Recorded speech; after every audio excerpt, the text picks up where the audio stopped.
Hello, everybody. Thank you so much for coming.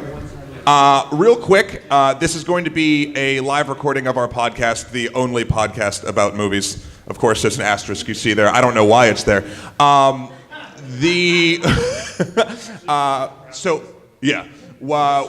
Yes, exactly. We'll see how honest I am by the end of this panel. So I'm going to start it off when we actually do start with a big "What is up, MAGFest?" Blah blah blah. Welcome. If you'd like to cheer and clap and make a ton of noise, that would be lovely. If it's deafening silence, there's some comedy in that too. Yeah. Oh, I can add that in post. Yeah. There you go. You gotta think you're gonna run on here too? No. Okay, that was Shahir's job. Yeah, that was Shahir's job. Bailed on us. We're recording, so I shouldn't say anything about Shahir totally bailing on us. Yes. Which makes this this whole panel better. It's okay if we keep a chair between you and I. I think that'd be at least wise. I would probably put 2 or 3 chair distance. This can be the chair we reserve for Shahir. This is the Shahir chair. The Shahir chair. All right. We good? Yeah, we're recording, and there's nobody in the hallway, so we're fine. All right. Here we go. I'm going to start bigger than I've been talking. Oh, he yells. Like. Yeah. Just manic screaming this entire rest of the time. Yeah. All right. What is up, MAGFest? I like it. We got both what I requested, deafening silence and then a cheer. I know. My name is Matthew Kroll, and this is the only podcast about movies, MAGFest edition, specifically, as we're calling it, The Student Becomes the Master, Gaming's Effect on Hollywood. My other half, for those of you who have listened to the podcast before, Shahir Daud could not make it. He actually, and this is a true story, he finally got his call back to be the Black Power Ranger. He went, that's the true part of that story is he was called in to be the Black Power Ranger for a callback when he was younger for the original series, and then he officially got axed from the entire thing because he didn't make the cut. But in his stead, we have 2 very lovely people filling his New Zealander shoes. We have... Me and who else? I don't know. I mean, you did say one other lovely person. I said 2 other lovely people. Right, one besides me. I just. Oh, right. We have James Port now of Extra Credits, everybody. And also we have the one, the only Red of Cicalia Pictures, VFX editor to the stars. Totally not Shahir. Thank you very much. Thank you. Thank you. And yeah, what we want to do today, and we will be asking, basically, we're going to give a couple thoughts on how, well, for the first thing, we all kind of know by this point that the games industry is outpacing Hollywood. Okay, you're underselling it. All right. Okay. The entertainment industry was traditionally comprised of like 3 entities. There was film, television, and music, right? Then this like baby industry emerged out of like this weird 8-bit nonsense. And it kind of took number 1 by 3-fold as of 2016. We're talking about a magnitude of like $81 billion out of a total market cap of $120 billion. So we're talking about a huge industry at this point. The footprint is massive, and we've seen sort of how cinema, or going to the movies in general, right, has tried to maintain, it's been trying to pull out all the stops, and we're going to sort of talk about it sort of threefold and what's working, but mostly what's not working, and then exactly what Hollywood can actually learn from the games industry in the way it tells stories. Obviously, it can't go as far as being interactive because movie, but what it can actually do. I thought we fixed that problem with the last panel. Did we? Yeah, I'm pretty sure. James, you fixed that? We did. Yeah, we did. We fixed that. We fixed it. Okay. Yeah. So anyone else got stuff to talk about, or no? No. Basically, the question that we're trying to ask is it time for cinema to evolve to stay relevant as an industry and an art form, and how it can be done? The 3 angles we're actually going to talk about, I'll just bring up the first, and then Red, you can sort of jump in. And James, I need you, James, to jump in and say how you think the game industry is doing the things that we're talking about, and if there's any ways that could somehow cross-pollinate over Yeah. I need you to snipe your own industry. Well, no, it's obvious. You guys just need more loot boxes. Well, yeah, I just 100% more loot boxes. Yeah, you literally. Characters in the film will only be visible to you once you spend $1.99, maybe. But you can reskin them. Yes. Yes. Oh. It's player choice. It's viewer choice. Wow. No, Okay, but we're done. Right. Yeah. We're Done. done. Panel's finished. Panel over. That is amazing. I'm just gonna go call Universal right now. Well, the first thing, Red. We solve a lot of things. The first thing is how we acquire films. Basically, we were tossing this around and like BitTorrent? Yes, the only BitTorrent. No, there's kind of interesting ways. So, like, what theaters? I'm sure you've noticed. Well, first of all, how many people still go to the movies? Oh, There you go. Even once a year, most of the room raised their hand. Again, audio medium. I need to sort of tell that to people that are going to eventually be listening to this. Again, It's a lie. There was just no hands. there's no hands. I'm putting crowd noise in. Right, If I hit there's this no button- room here. If I hit this button, will people boo? Hey, look at that. We have Holy control. crap, you're magic. Yeah.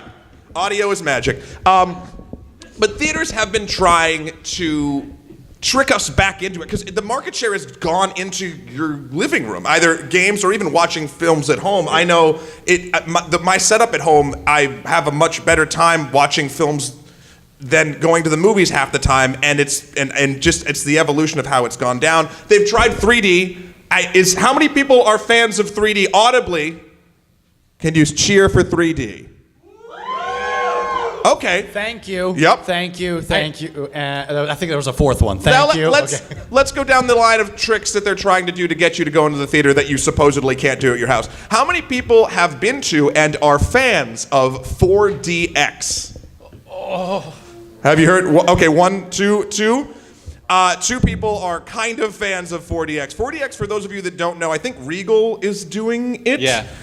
Is basically they try to turn films, a lot of times big action pieces. You're not going to see like Call Me by Your Name in this, but like it tries to put you in like an action adventure mindset by moving your chair around and like punching you in the back with like soft spikes and spitting water that I'm sure is clean in your face. Well, and the funny thing is, this is something that we did with like the Tingler back in like the 50s Yes. and 60s. Yeah. We're just recycling all the. Well, 3D 50s as well tech is just right a now. recycle. Right. Yeah. Right. Just multiple recycles. Yeah. I mean, so is VR for that matter in our industry, but Time, man. But then, and the other sort of thing that theaters are trying to do, which I think is, I guess, the closest that I'm interested in, is kind of making specialty theaters or specialty rules for going to the movies. So, for instance, So you can get your drink on while watching. theaters are starting to serve alcohol in the States now. The Alamo Drafthouse in particular, and there's theaters that are doing the model, serve food. I like Alamo personally because they have a set of rules.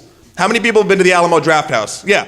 So like, you can't show up more than 5 minutes late to a film. You won't honor your ticket or something like that. They give you a warning if you're talking or on your phone, and then you will get booted.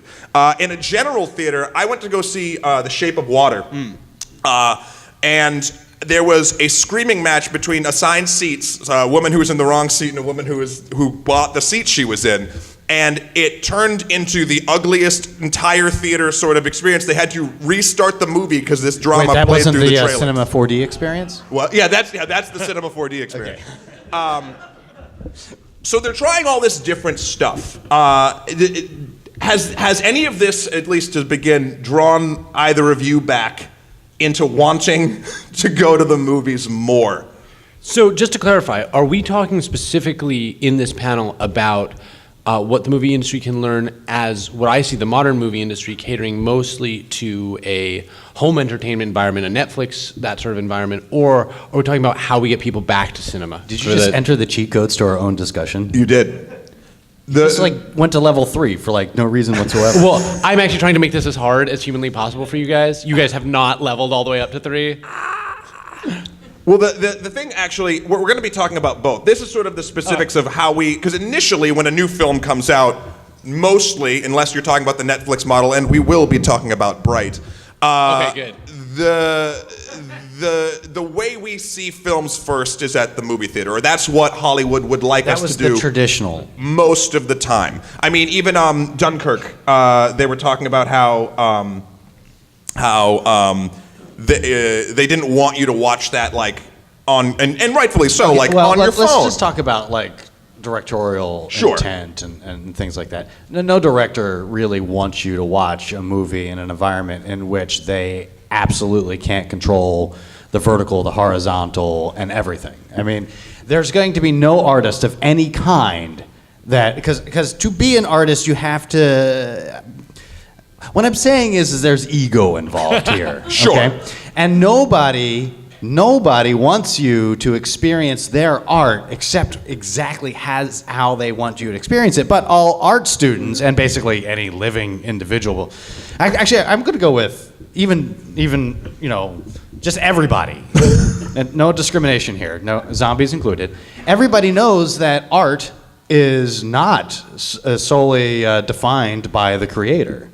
So I think that argument that what we hear is like, oh, we should see it in the theaters. It's a little bit of BS. Though, as a filmmaker, it does look best in most of the theaters because that's what we time it to. That's what we were expecting. We were expecting you to have black walls sitting in a black cave next to a bunch of strangers with popcorn. And we're kind of like, we're honing the experience for that. But I think there's a lot of BS in it, too. I don't think many films will be less emotionally resonant, at home with my cat sitting on my head while I'm watching the it. optimum resonance conductor for emotion. So I kind of call it that's a BS thing that we just kind of throw out there.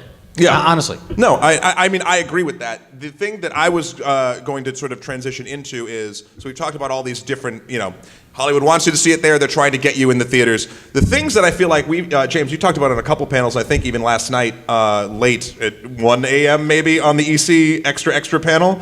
At least, yeah. Yeah, we were talking about, and you did a whole panel on it specifically, the prices and how the price of the $60 price of a video game, how it stayed stagnant since, what was it? It's been about 2004 since we increased the price. Movie ticket prices have just been slowly climbing, and they're trying to offer you more stuff. They're trying to offer things, but it seems to be things that most people don't want. They haven't found it's the incremental prices are they're not loot boxes per se, but still things that people are getting. Fandango just mailed me a Thor Ragnarok one sheet for some strange reason. Really? Yeah. Oh yeah. Does anyone actually who uses Fandango or any of these sort of online buying ticket apps? Do you get the free? It's always like free movie poster, and I'm like, what? How? Has it ever happened? Yeah. So okay, you're the only one. the only I've got one. 20 of them. So if anybody wants to catch up with me later in Brooklyn. And it only took a film that came out in November. Yeah. I just got it last week. But I feel like and even with different sort of gaming pricing models, like indie games do cost less or whatnot. There's something some people have said, and I don't know if I particularly agree with this, that maybe not every film should cost the same. I mean, different theaters they set their prices, but should an indie film cost less depending on its budget than Infinity War? And it all depends on sort of what people are willing to pay.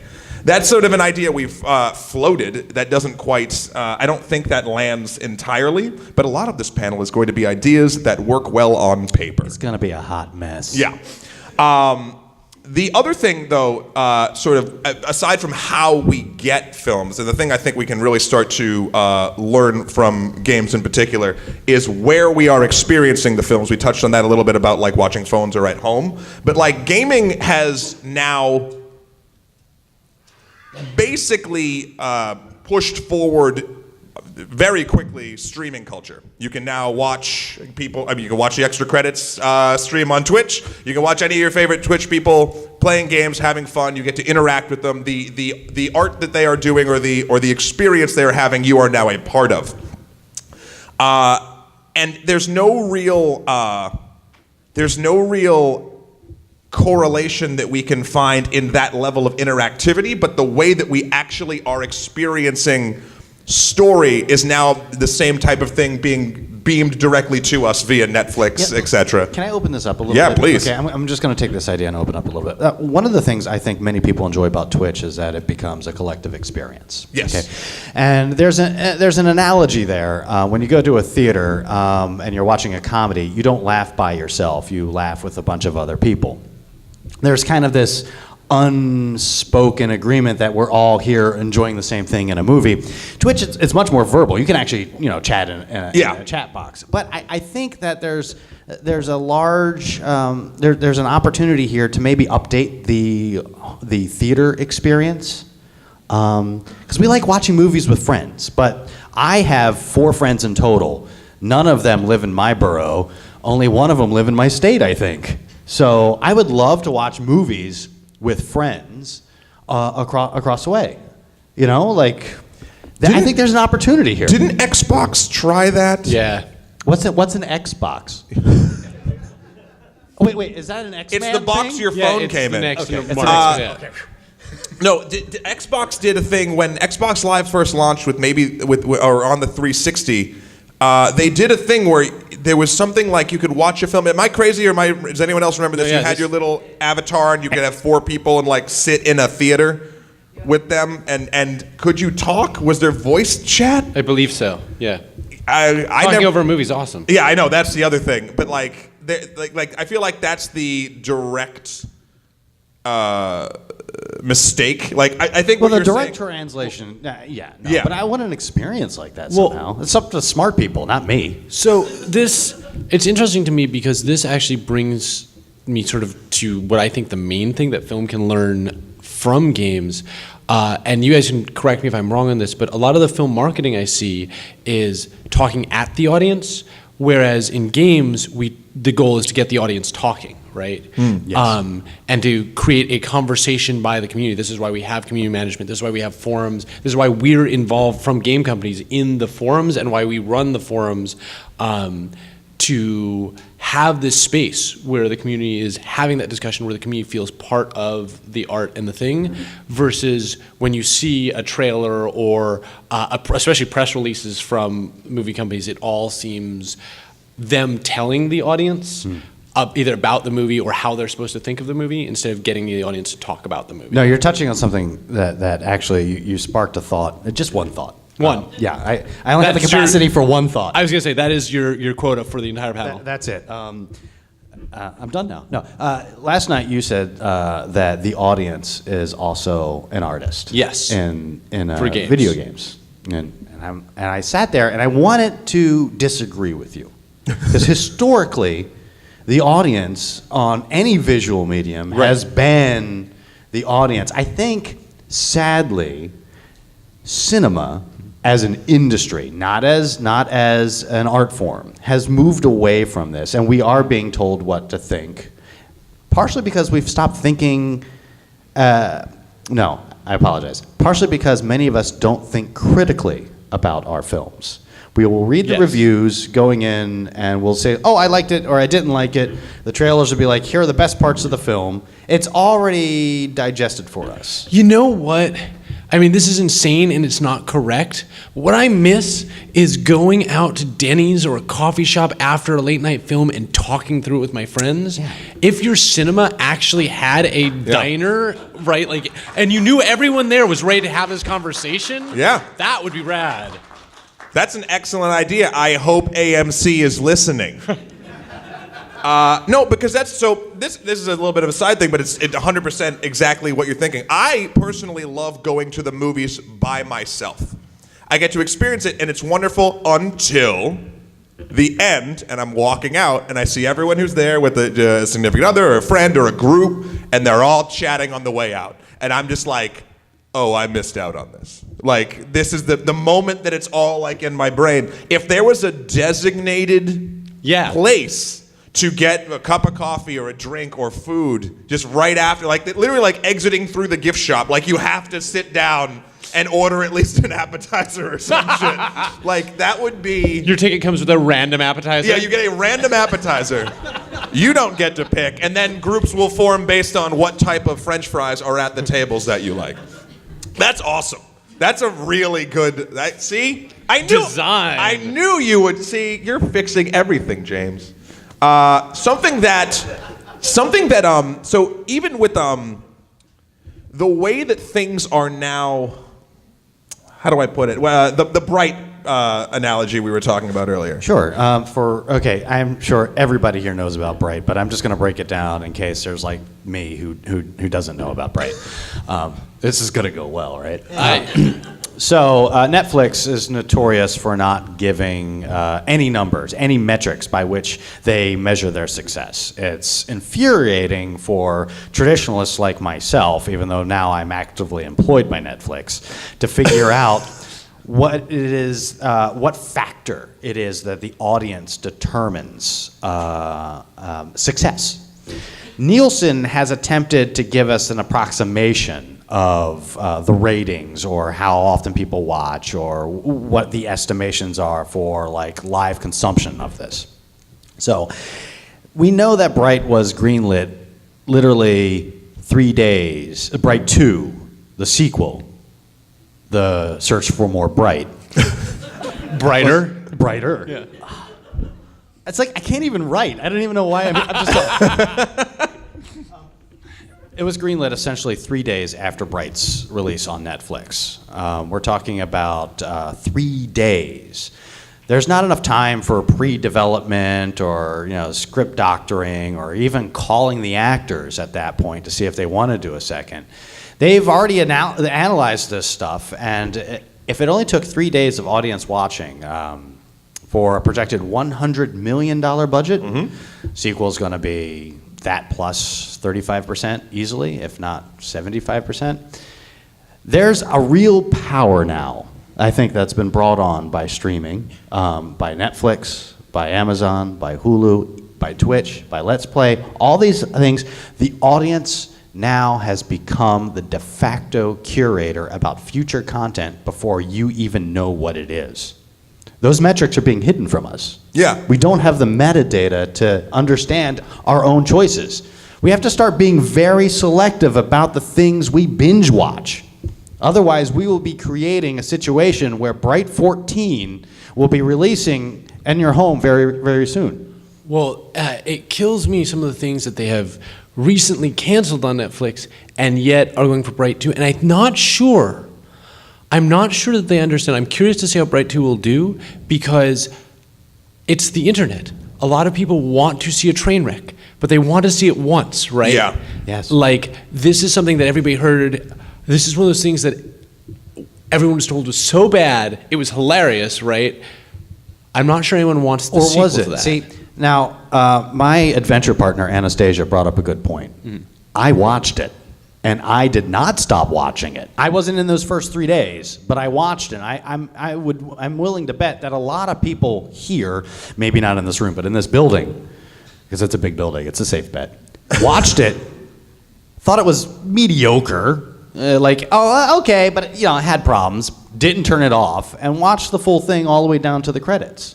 Well, it's amazing to me that that Sense8 got canceled and this got right. Sorry, did I voice too loudly there? Not loud enough. I am so upset about Sense8's cancellation. Me too. And I think that part of the problem is that we live in this weird space where we've gotten television that is sequential and narrative, where you've got one story and there's a lot of people who wait until the whole thing's out so they can binge watch the whole thing, and they're missing all that audience in their metrics. One of the things we struggle with in games is we actually had to have a whole period where we learned that the surface metrics are a lie, right? And I'm worried that from what I see of Netflix behavior, they have not got that lesson yet. It seems like they're taking the first steps, looking at gaming and streaming culture in particular, and being like, oh, this number is big. Right. We like big numbers. Okay, I'm going to have to interrupt for just a minute. The camera is over there. Yes. Hi, Netflix. It's me, Red. You're employing me for a very long time, and I really do appreciate that. So everything I'm saying here is just like opinion and speculation. I still love you. I think you've covered yourself. Okay, great. Because I just wanted to make sure. Of course. filmmakers are moving to Netflix. Right. Yeah. The deals that are being signed, and these are huge deals. I happen to have the privilege of working on one of the first big Netflix-produced pictures, which probably won't be released till like the third or fourth one. But So you're talking Bright 5. Yeah. You're working on Bright 5. Yeah. Bright 5. Executive producer, Bright 5. Netflix has, actually, and Amazon too. They have their own studios. They also make acquisitions, so they're acting as pretty much as the new tech studio, exactly as you would imagine how it works. But they're going out and they're approaching directors. They're approaching the director's production company, saying, "We will pay for the costs up front, like a studio, and we will distribute primarily on Netflix platform. And if we believe that it's going to be super hot, it will also be released in theaters." That's the deal that they're striking. Did you just confirm that you're working on the super hot movie? I was just dropping hints. That's Okay. all I'm saying. All right. That would be... It's great because every time you look at the screen, the movie stops. Yeah. See? More ideas. Thank you very much. You only can watch it in your periphery. It's all innovation. It's all. It's still Will Smith. It's still Will Smith. Will Smith is contractually obligated to be in it, whether you're looking at it or not. A very polygonal Will Yeah, Smith. yeah. And so, with all these things being said, we're kind of getting into sort of these are all the things of how we're going to pay for it, how they measure what these things will be, how we're going to watch it. But real quick, and then we're going to get into what I've dubbed a table time. Where the films themselves and the way that they interact with our emotions and just the way that we witness them needs to change as well. And I think that films are starting to look at games and trying to be a little more seeing what tricks they can pull, because they can't obviously pull the full interactivity. And I know there's some intermediate stuff. We were talking before this how like it's not films, but Telltale has the interactive thing they can do with their games in large groups. If we were playing a Telltale game here, you could all be on your phone, and you could there's a voting system as to what dialogue trees happen with whatever. Like it's kind of like an interactive film, but it's basically group play. But the films themselves, for instance, like we've seen at least recently, it seems like people are trying to play with perspective a little more. Like obviously the Doom film back in the day tried so good. Yeah. Tried. What was that? Yeah, that's what I was gonna jump to. So Doom tried it first, and it was for like 10 minutes or whatever. Hardcore Henry, which how many people in the room have seen Hardcore Henry? Okay, nice. So that's a film that I find is very polarizing in the fact that, for instance, I really enjoyed the experience of watching Hardcore Henry. It's for those of you who don't know, a fully first-person sort of adventure movie. We did a review on it. Go back and check out that episode if you want to hear the co-host, who's the much more stuffy. Did Shahir Hashtag not Shahir. Yeah, hashtag none of us are Shahir. And Shahir's not here. So we talked about it a bunch, and it's an experience that I personally loved, and I walked out of the theater being like, yeah, that was cool. I haven't watched it again. I think it wouldn't work at home well. I mean, at least personally, and it seems like the majority of people that, we always say voting with our dollars, it wasn't a huge financial success. It's not going to be the future of how they're trying to take things. But it was an interesting exercise in, they did a lot of great trickery. If you're interested in sort of the idea of if this would work, this is probably how they would do it. Like it's a very sort of interesting tech piece. Something though that really got me, there's a rather polarizing film that came out this year called Mother. Did anyone see Mother? Okay, few people. Thanks, you and you and you. Lowercase m, exclamation point. This is no spoilers, but it's a very, as it goes, intense and sort of visceral experience. And obviously the visuals do a lot of that work too, but it gets you closer to the feelings that they want you to achieve. By basically, it's Jennifer Lawrence is in it. They adopt for 80 or 90% of this film, basically a third-person perspective. You are watching from behind Jennifer Lawrence experiencing what's happening in this faux horror, not really horror, allegorical film. And it's interesting, I was watching it and I felt very drawn into it, and I was like, oh, like this is a perspective that I am so incredibly used to from playing games that you see every once in a while in a follow sequence in a film, but never was it so apparent to me that this is the reason I am buying into this story and feeling so much resonance from it, is because I'm not only close to the person, but I'm witnessing what is happening to the person. It's like a weird intermediate, obviously, first person, third person, to get me like really into it. Because now I'm with her, I'm this ghost on her shoulder, like through the entire experience, which again, is this movie, you will either love it or hate it, and no one is wrong. Okay. All right. Well, you bring up an interesting point, and you're talking about there a perspective shift. Yeah. But more broadly, we're talking about visual language cues that have been developed inside of another industry.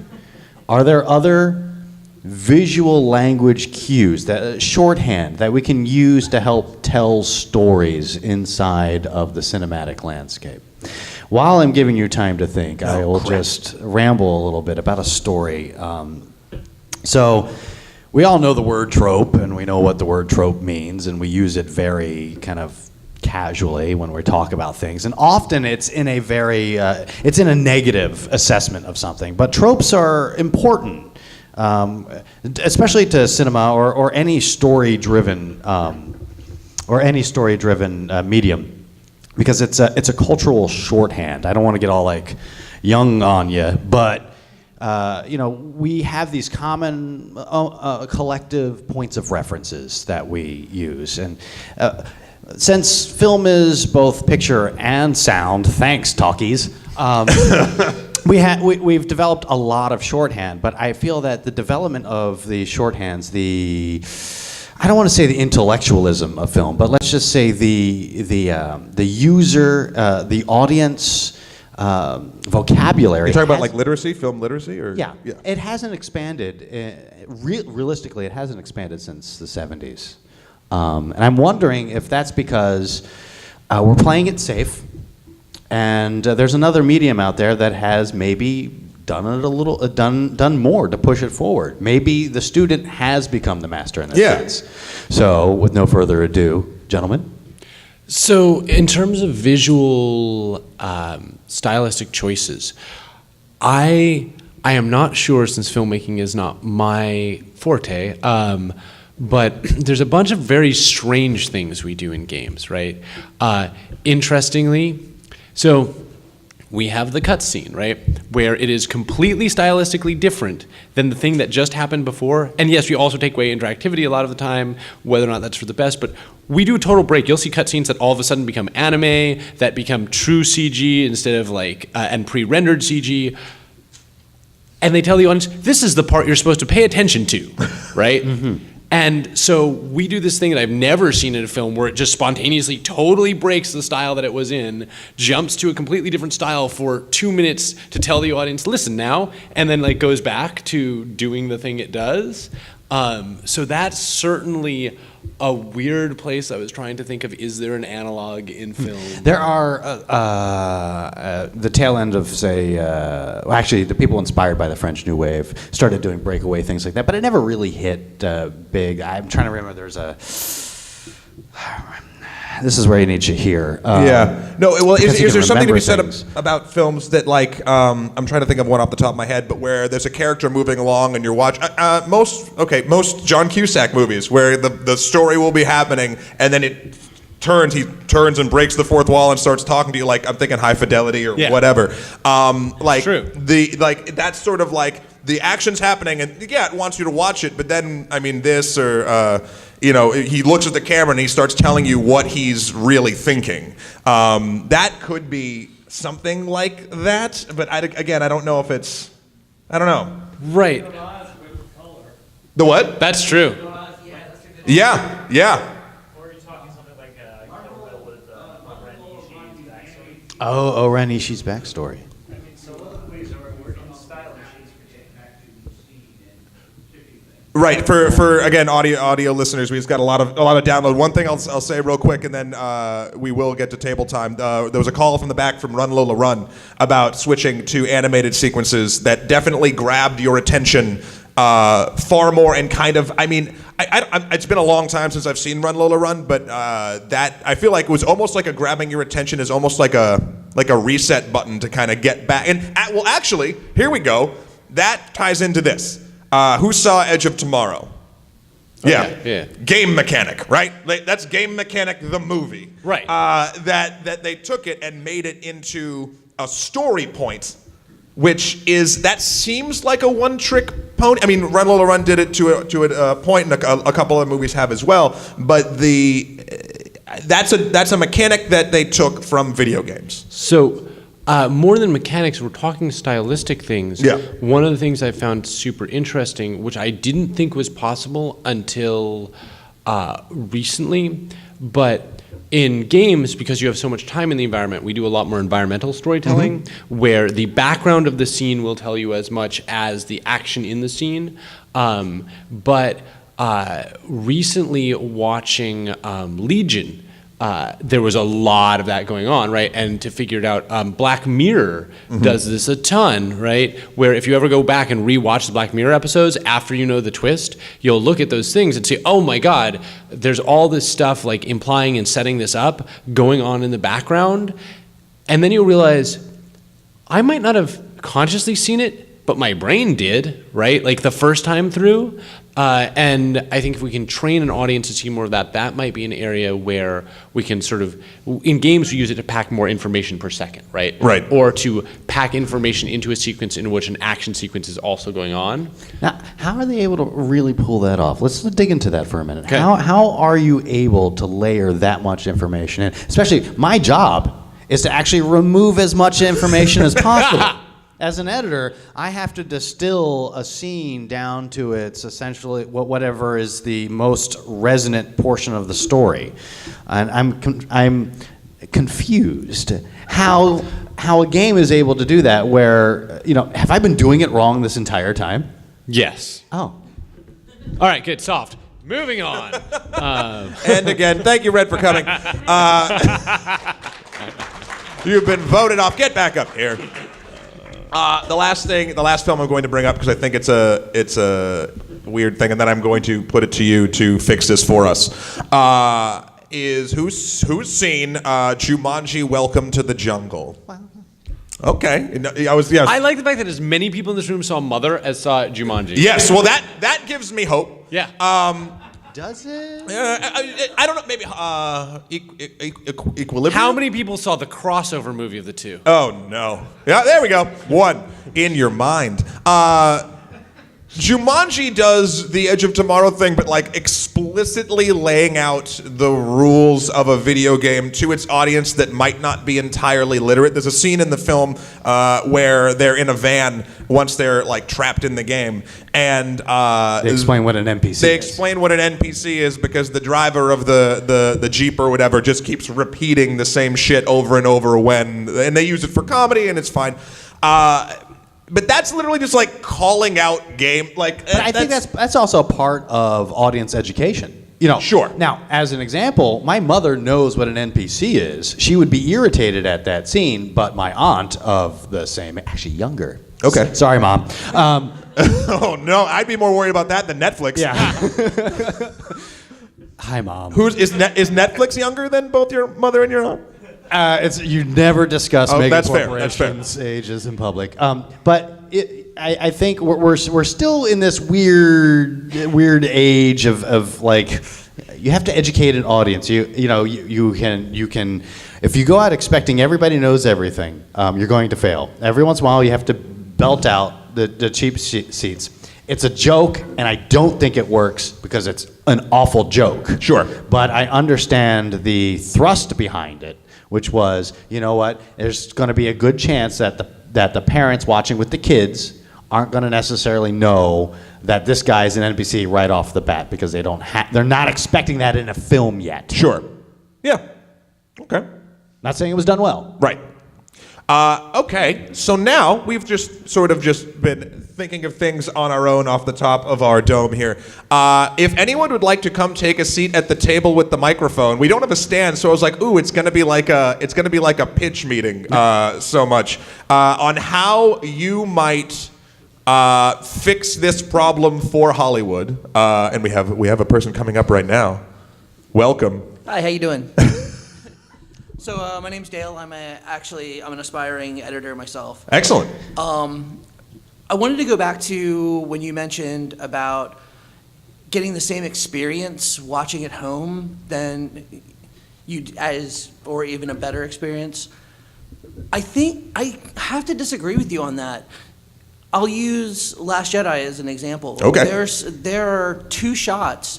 The scene where, anybody not seen it yet? Okay. The safest place to spoil The Last Jedi is MAGFest. Gotcha. Okay, I just want to make sure because Yep, all of a sudden And this I'll get podcast things- spoils everything. Yeah. I'll get things thrown at me. When the light speed jump through the dreadnought, there's a shot in that is just magnificent, and when Made better with scale, yeah, for sure. and made better with scale. I'll also go to Rogue One, the scene of them on the beach watching the blast come across the water. I've watched that at home several times. It is not nearly as magnificent as it was in the theater. Right. Now, is that because, and especially more so the light speed jump for me in my experience when I saw it in the theater, is that because of the visceral sort of engagement of everyone else in the actual space you were watching it? Like, I know it's done well, but the effect that actually had on me and the rest of the audience, it was that moment of sort of deafening silence because there's no sound in that part. Well, yeah. and okay, I come from an art background as well, so seeing the contrast of the light, the light of the backlash from the light speed jump, watching the bits and pieces of the ship fall away, and you just have this huge cone triangle of white light. It was just a beautiful, beautiful shot. I literally looked to my wife and my daughter, and I was just stunned with it. And I feel like those are things which brings me to my next point, that you were saying about studios playing safe. Now, do you think that's an issue with the studio system? Before that, just real quick, yeah. because I think you're correct, right? I think all those shots are much better in the theater. I was just contrasting that to some of. How many of you guys have seen Mr. Robot? All right, so some people, there's a bunch of very beautiful shots of Mr. Robot that only make sense on TV, and I wonder if it's because of what medium the filmmakers are actually filming Well, exactly, for, which is right? what I was getting to Yeah. in the fault of the studio system, trying to play things safe and do what they know works. Yeah, there was this awkward period in the studio system where everybody was filming 166, but actually framing for 133. So all the action happens like dead in the middle of the film, and then like there's this set that hangs off to the side for like no reason whatsoever. You're like, what's going on? And actually, they continued that trend actually all the way up into the 185 era, which is where we are now. You'll see even traditional ground glass. It still gives you the old schools. It still gives you the A little bit of that 133 matte. safe area, but Yeah. except now it's been 178 and 185 overlap, so like you don't see as much of that anymore. But yeah, it's format dependent. But more importantly, we have to remember that a studio, of which now there's one less, The mouse eats all. the studios. Amongst my friends and such, we're all just like, this is really awesome in some ways, but really sad because it shrinks the market. It's scary because you're now consolidating. Now, an independent filmmaker, they have almost nowhere to go. That's right. Well, nowadays. Also, I mean, specifically it being Disney and them having certain strictures around what films they do and what they do, there are things we will never explore in X-Men, in Star Wars, Yeah. that, I mean, as they pick up more of these beloved franchises, it's great that they're consolidated, but I mean, the amazing thing to me about X-Men was that it was fundamentally about the civil rights movement, right?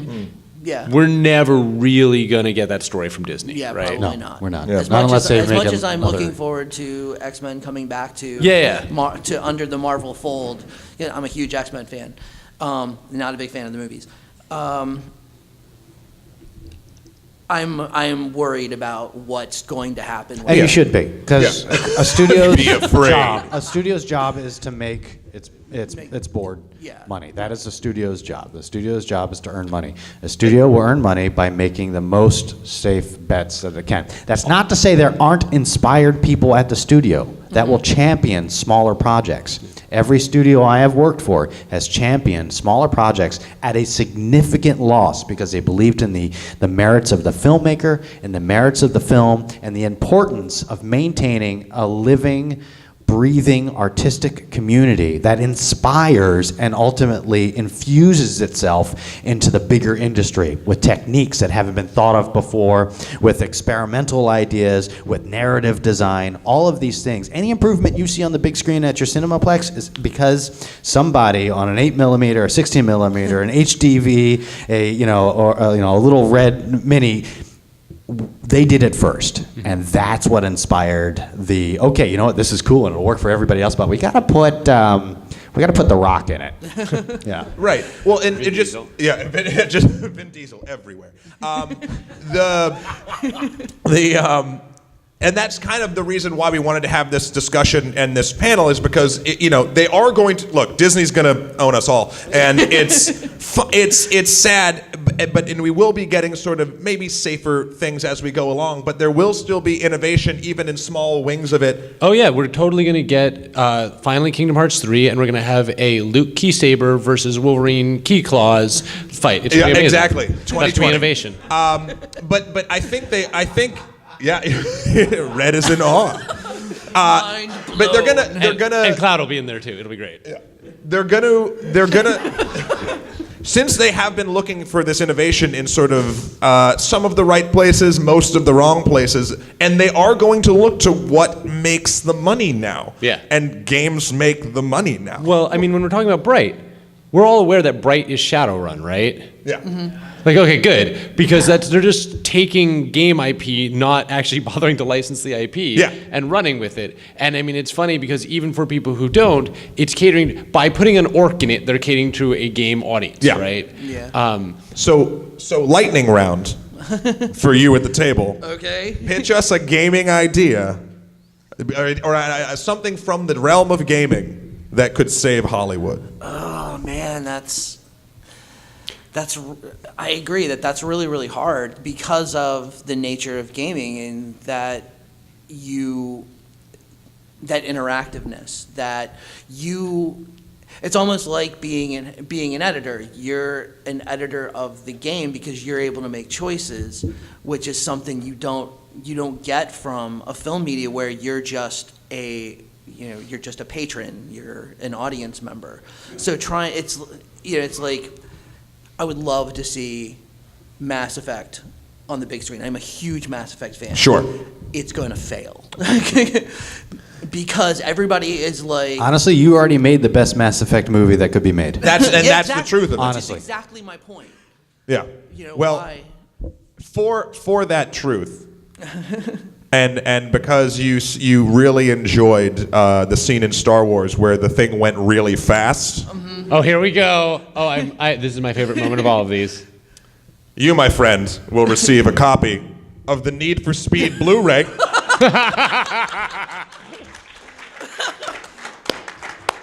Yes. We here thank go. you. The industry Thank very thanks much. you. Let's Thank get you very the much. next, Play the this next man table. off. You're welcome. Thank you. Hello. For an editor, I'm open. Me too. Hello. Hi, my name is Phoebe. Sorry that I stealthed in from the back. I'm come from this from a storytelling perspective. I love movies. I love games. One thing that you guys mentioned is the fact that I think it was James, the post-movie coffee shop discussion. The idea that now all of our movies are parsed out, trailers show all the best parts beforehand, we're all hyped up months beforehand. Like, I have not seen an Infinity War trailer because I realized fundamentally that my disappointment with so many movies these days is because I feel like I've already seen them. or they parse out pieces of it to you and then you hype up your expectations and then they are never met. I really wanted to like Bright. It was a clusterfuck. Yeah. But with games, I feel like because they have, fundamentally, they have more time, you know, for like the bigger BioWare RPGs, 60 to 80 to 100, depending on how many side quests, you do hours to explore the world and to get invested in a story. But now, we parse out movies so much beforehand that then all they have is 2 hours, maybe 3 hours if you are Christopher Nolan, maybe, to grab your attention and make you stay and suck you into the theater. But what Netflix has done with TV shows, they have a little more creative room because it's TV, but they still drop it all at once and then you binge that 8 hours and you're done. I don't have a solution for this, but I think part of the problem is audience expectations are always going to be let down, especially if you coddle them as much as movie audiences have been. You also come off as a bit of an elitist prick if you say, I want a little more sophistication though. Well, I'm okay with that. Yeah, and I agree with a lot of with what you're saying. Our co-host again, Shahir, who is not Shahir not here. Shahir not here. He would 100% agree. He has now stopped watching all trailers, and that makes me sad.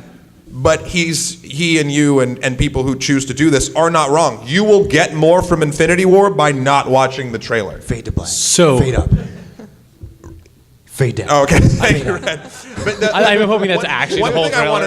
One thing I want to cite real quick about this is Terminator 2 Judgment Day. For those of you, if there's any of you who were alive when it came out in theaters in '91, I didn't realize this. No such thing. I didn't realize this because I was too young to at that time. But the trailer for that movie. Did you know that when you watch Terminator 2, up to the turning point in the hallway behind the mall, the way the film is actually set up, it doesn't tell you who the good Terminator is. And the marketing ruined that. You have a whole first film where Arnold is the bad guy. You now have two of them. Arnold's the Terminator again, and now one's dressed as a cop who, depending on, that could be a good thing or a bad thing. So you don't know in the film who's going to protect John Connor and who's there to kill him. The trailer, because they wanted to get people into the theater, which they would have gone, it instantly ruins that moment. And watching it from that perspective, the movie blew my mind anyway, but that would have just tossed it into the upper echelon had I not known that going in. Trailers. I want more. I want more mystery if I'm going to keep watching them. Well, we're talking about bringing revenue back to film. It's amusing to me. Who here in this room has ever seen a trailer and be like, oh, that was cool, but I'm not going to watch the film, right? Who's ever not gone to a film because you saw the trailer and like, okay, cool, that's all I need to see of that, right? Like it's like everybody here has at least once not gone to a movie. I've certainly done it plenty of times where I've seen 5 minutes of this film and been like, oh, that was thank you for the mini short. Now I'm done. And so I think that it's kind of like the graphics arms race in games. Films shoot themselves in the foot because we've had to up the intensity and the amount that we give away in these trailers because we feel like we have to outcompete each other on our trailers these days. Yeah. And I think that actually, in a lot of cases, in a world where the audience is completely saturated with media, where tens of thousands of games come out a year, where literally thousands of movies are available to them between Netflix and Hulu and all these other things, we don't have time to consume all the media. And so if the trailer gives away too much, okay, that was all I need to see. There are plenty of films where I've been able to have a conversation with my friends about the film by simply watching the trailer. We have the power to solve this. No, I don't know. Okay. I don't know. It's just out of our hands. Okay, so the power to solve this is simple. Nowadays, a trailer comes out, the first thing we do is go to YouTube and either we like or dislike. We express our opinions. You should just auto-dislike all trailers. No. No, you got to be a bit more sophisticated like that. Flame them in the comments. Yes. All right, good. Absolute, total flame. I mean, like just a full troll job. Right. Okay. Now, get banned from YouTube. But what you need to do is you need to saturate the comments with your displeasure about the trailers. When I was talking about the audience has the power now to curate your future, I'm deadly serious. If you decide, it's fun because I'm just going to hate on this one movie, you may have killed a movie and several people's careers. Or you may have raised up these people. Because right now, that like button and those comments carry a lot of weight in the mid-level executive rooms. Those mid-level executive rooms go to the top-tier executive rooms and say, our marketing shows us the following. Intern, tell us what marketing says. Got a lot of likes. Got a lot of dislikes. Well, this is going to impact us. This is going to be the information that they're going to be basing stuff off of. We have focus groups, we have hidden metrics, and we have the loud popular opinion. What's been the discussion in the film industry for the past 3 years? Good, glad you've been paying attention. The big discussion is this. Critics don't know the audiences anymore. So it's about time the audience raises up and says, this is what we want, this is what we like. Let the filmmakers know. Let the people who make decisions know, I don't want trailers that spoil my movie. Yeah. And also, So happy. I know. He's also running for office. And it's also voting with your dollars. We've talked about that a couple times on this show before. It's like, we all, for the amount of dislike, whether you loved or hated Last Jedi, what is it, number 4 of all time release or something like that? Obviously Star Wars, but even Justice League, if you were disappointed in that still makes money. And it's Every Transformers film. Although I think this one is starting the downslide. Took 5 of them. So wait, real quick, and then we have time for one more table. I want to see Swords, dinosaurs. That was the bad I one. know. I want to see if you what would be your solution, even going down the rabbit hole of, we were talking about the trailer portion of your thing, but Netflix and streaming and binging. What is the solution? What should Hollywood do? To combat streaming to get people back in theaters? Or just to make movies better for you. Make movies better. Yeah. Something, this is very generic, but something new. Like I don't see movies in theaters anymore. I went to see The Shape of Water. I was brutally disappointed in Justice League, but they have to find the one thing, like Edge of Tomorrow. I love that movie. I adore it. I love that it took one piece of game mechanic and made a plot point. And the way that you've talked about the visual cues that we use in video games and finding a way to translate them into movies that are actually good, like, Hardcore Henry. Okay, Mother did something subtle and drew you in. They have to look for the visual cues, the cues that make sitting in a theater for 2 hours feel like it was worth all the hype they built up to it. Or they need to stop the hype and trust their audiences to be a little more sophisticated and to bring something new that's not just for the sake of newness, but looking at something that game stories have done well and thought, how can I translate this to video games? Like Dragon Age, when the final DLC in Trespasser came out, spoilers, I was a soulless romancer. I was horrified to find out that the person I got attached to was a villain. If more movies were able to put in the time to pull off a twist like that wasn't meaningless and that was within the confines of the time they'd given themselves, we would have stories that are more original and more fun, because I don't want to feel like I'm seeing something recycled. Like Shape of Water, it's The Little Mermaid. Did that make me enjoy it any less? No, because it was completely original. Yeah. Well, I agree with a lot of that, and specifically the things you said about taking the time to actually let those things happen naturally. Speaking of time, We are almost out. No, we got one more. That's 100%. You're right. But I have a gift for you as well for your answer. There's a game mechanic. I don't know if it worked quite well, but it does have to do with time. Bam! Prince of Persia, right there. Thank you. All right. We got 3 minutes. Fix Hollywood with gaming things. Go. So a lot of kind of what the problems that I think that Hollywood has with these original films is that sometimes we don't get really invested into these universes, like with Bright.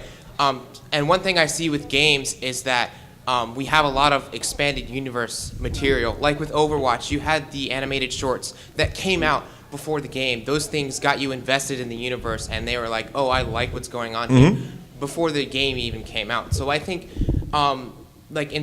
as an alternative to trailers, this would definitely be more expensive, but make short films about your movie that take place in the universe of your movie and get audiences enthralled with what's happening in this universe and what's happening to these characters. And those short films would be stories in themselves. The Matrix shorts. Yeah, the Animatrix is the first thing that came to mind. A lot of things. Blade Runner. Yeah. Blade Runner, yes. World building, yeah, and the short films might be a very good way to do that. If it became more of a public lexicon thing, like we all know about these things because they're properties a lot of times that we care about, and that's why we know about the extra stuff. If they pushed the extra stuff a little bit more, that might do something to that effect. Well, oh, sorry, what? Oh, I was just thinking how interesting it is on the flip side. I have, outside of like actual film festivals, I've never seen an hour and a half of short films in a theater, right? Yeah, and a curated list of those things Right. might do very well. I mean, yeah. But which actually might, I mean, in a world where we have a YouTube audience who's expecting 10 minutes things, you might actually do better with 15 things in the same world at 10 minutes apiece. Yeah. Here, yeah. Yeah. Well, thank you very much for that question. The thing I feel like, and this is more for everybody who's helped out with sort of answering this question. You have undoomed Hollywood, I feel, at least to a certain point. You, my friend, however, Doomed. are doomed. Bad puns, Blu-rays. Everybody, thank you so Yeah, much I would for like to coming thank out. everybody for We are coming. the only podcast about movies. If you want to write into us, we're at the onlymoviepodcast@gmail.com or onlymoviepod on Twitter. And this has been an amazing panel. Thank you so much. And thanks to James for Thanks to helping James for us. coming and helping We us really out with the appreciate game it. angle. And No thanks thanks to to the staff. Shahir, because Shahir didn't show up.